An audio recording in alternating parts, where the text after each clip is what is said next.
کو شوکت مغل کا سلام۔ آپ دیکھ رہے ہیں وائس آف پاکستان۔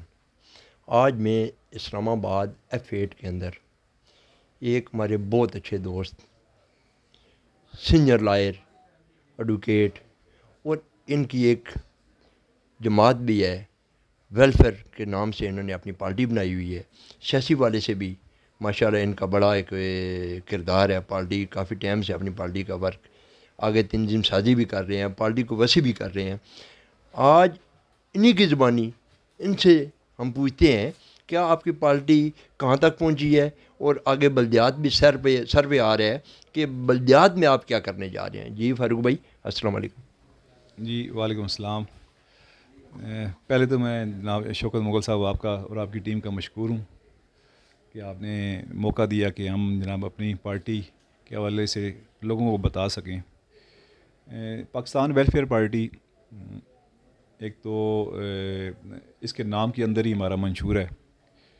جی ہم ڈیفینیٹلی یہ چاہتے ہیں کہ لوگوں کی ویلفیئر ہو، اور یہ گورنمنٹ کی ذمہ داری ہوتی ہے کہ وہ اپنے شہریوں کا خیال رکھے اور ان کا جناب جو سا کہ جو معاملات ہیں روزمرہ زندگی کے ان پہ گہری نظر رکھے اور انہیں حل کرنے کے لیے جو سا آسان قسم کی قانون سازی کرے، اور جو قانون کے اندر پیچیدگیاں ہیں جس سے عام شہری متاثر ہوتا ہے اس کو ہم چاہتے ہیں کہ قانون کی ان شکوں کو دور کیا جائے، ختم کیا جائے، حذف کیا جائے، اور آسان قسم کے قوانین آسان اور انصاف تک لوگوں کی رسائی بڑی آسان ہو۔ یہ ہمارا مین مقصد ہے پارٹی کا۔ اور دوسرا یہ کہ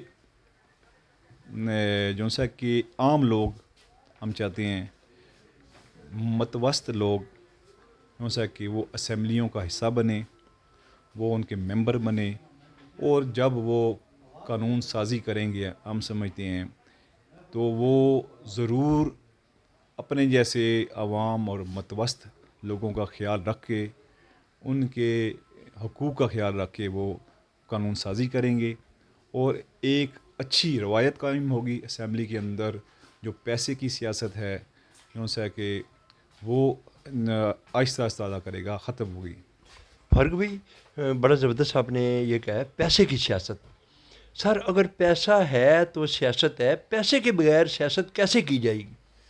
دیکھیں یہ انفارچونیٹلی جو سا کہ سیاست کے اندر سے جب آپ نے نظریات کو نکال دیا تو اس میں جو سا کہ سرمایہ دارانہ سوچ رکھنے والے اور سرمایہ دار شامل ہو گئے، اور ابھی جو سا کہ جو سیاست کے اندر جو ہمارے اسمبلی کے ممبران ہیں اور جو سا کہ حکمران ہیں، اب وہ جناب زیادہ تر سرمایہ دار، بڑے بڑے کاروبار کرنے والے، جاگیردار، اور جناب لینڈ مافیا، لینڈ گریبر، بدماش جو سا کہ یہ آگے ہیں۔ وہ کیونکہ آپ نے سیاست سے نظریات کو ختم کر دیا اور مفاد کو ترجیح دے دی، اس وجہ سے ہم دیکھتے ہیں، آپ بھی معاشرے کا حصہ ہیں، کہ جتنی بھی سیاسی جماعتیں ہیں ان کے کارکنوں کو اب یہ سبق دیا جاتا ہے، میں سمجھتا ہوں کہ ہماری پارٹی کی حکومت آئے گی، ہم اس ملک کو کیسے لوٹیں گے۔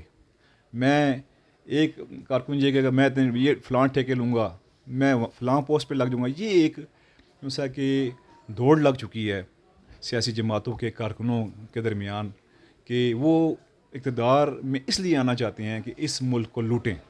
ہم یہ چیزیں ختم کرنا چاہتے ہیں۔ یہ چیزیں ختم کرنا چاہتے ہیں۔ آپ یہ مجھے بتائیں کہ آگے بلدیات آ رہے ہیں، یہ مارچ میں یا مارچ کے بعد یا کہ مئی میں، کیا آپ اپنی پارٹی کی طرف سے اپنے کینڈیڈیٹ بھی کھڑے کریں؟ جی انشاءاللہ میری اصل کوشش ہے کہ جناب کہ ہمارے جتنے بھی کینڈیڈیٹ کھڑے ہو سکیں، اور ہم جناب انشاءاللہ کھڑے ہو الیکشن میں آئیں، اور میں پبلک سے بھی یہ ڈیمانڈ کروں گا، ان سے ریکویسٹ بھی کروں گا کہ ہماری جماعت سے الیکشن لڑیں۔ ہماری جماعت سے الیکشن لڑیں گے تو انشاءاللہ ان کے حقوق کا ہماری جماعت خیال رکھے گی، ٹھیک ہے، ان کے لیے ہم انشاءاللہ ان کے حقوق کے لیے، ان کے بچوں کے حقوق کے لیے انشاءاللہ ہم جو سا کہ اسمبلی کے اندر جو سا کہ آواز اٹھائیں گے. ہماری جماعت کا جناب ایک بڑا زبردست موٹو ہے. ہم کہتے ہیں کہ ملک کا جو حاکم ہے اس کی تنخواہ ایک عام مزدور کے برابر ہونی چاہیے. ٹھیک ہے، تاکہ وہ اپنے گھر کا بجٹ بنائے. اس تنخواہ کے اندر جب بنائے گا تو اسے ایک بات ضرور اس کے سامنے آئے گی کہ بجٹ بناتے ہوئے اور اخراجات کرتے ہوئے کہ ایک مزدور کس طرح اس ملک کے مزدور کس طرح جیسا کہ وہ اپنا گزارا اپنے گھر کا نظام چلا رہا ہے. تو یہ ہم اسٹرکٹلی ہم جناب یہ اس پہ جناب جو ہمارے انشاءاللہ اللہ تعالیٰ نے ہمیں موقع دیا تو ہمارا جو ملک کا وزیر اعظم بنے گا ہماری جماعت سے، ٹھیک ہے، ہم اسے پابند کریں گے کہ جناب وہ ایک مزدور کے برابر تنخواہ لے، اور دوسرا جو سادگی سے زندگی گزارے. ایک اگر کام سب سے سستی گاڑی میں یا ایک کام آپ بس کے اوپر سفر کر کے کر سکتے ہیں تو وہ لازمی بات ہے کہ ایک آپ پورا قافلہ گاڑیوں کو لے کے جائیں، گورنمنٹ کے وسائل کو بے دریغ بے دردی سے استعمال کریں، اور پھر ہم اس جیسا کہ پیسے کو پورا کرنے کے لیے ہم IMF سے قرضہ لیں، کبھی جناب سعودی عرب کے پاس جائیں، کبھی چائنا کے پاس، کبھی امریکہ کے پاس، اپنے آپ کو گروی رکھیں، اپنی عزت کو کم کریں. تو باعزت قوم بننے کے لیے ہمیں جو ہے کہ ایک حاکم کو اگر ہم باعزت قوم بنانا چاہتے ہیں پاکستان کو، تو حاکم کو ایک عام اور سادہ پسند ہونا پڑے گا، تب جا کے ہمارا ملک سادہ پسند ہونا پڑے گا. فاروق بھائی، یہ تو ہمارے PM صاحب نے، عمران خان صاحب نے یہی کہا تھا کہ ہم IMF کے پاس نہیں جائیں گے، ہم کسی سے بھیک نہیں مانگیں گے، ہم قرضے نہیں لیں گے. قرضے تو سر وہ لینے پڑتے ہیں، قرضوں کے بغیر تو معاملات نہیں چلتے ہیں سر. نہیں، ایسی بات نہیں ہے. انشاءاللہ اللہ تعالیٰ جب آپ ایک اپنے اخراجات کم کرتے ہیں تو پھر لازمی بات ہے کہ قرضوں کا بوجھ جو سا کم پڑتا ہے.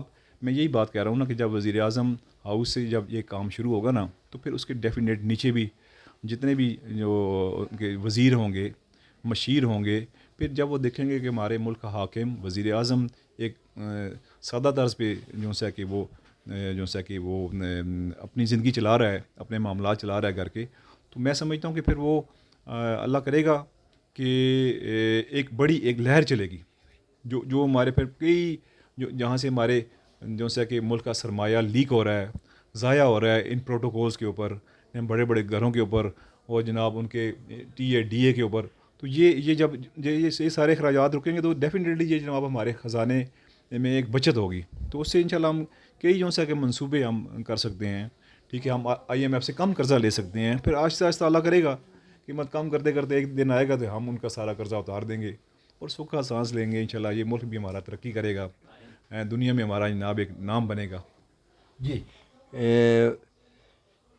پاکستان ویلفیئر پارٹی کے چیئرمین کہہ رہے کہ ہمیں بھی ایک موقع ملنا چاہیے، ہم اس ملک کا قرضہ بھی اتاریں گے اور غریبوں کو تحفظ بھی دیں گے، جو ناجائز اختیارات ہیں ان کو استعمال بھی نہیں کریں گے، ہم اپنے معاملات درست کریں گے.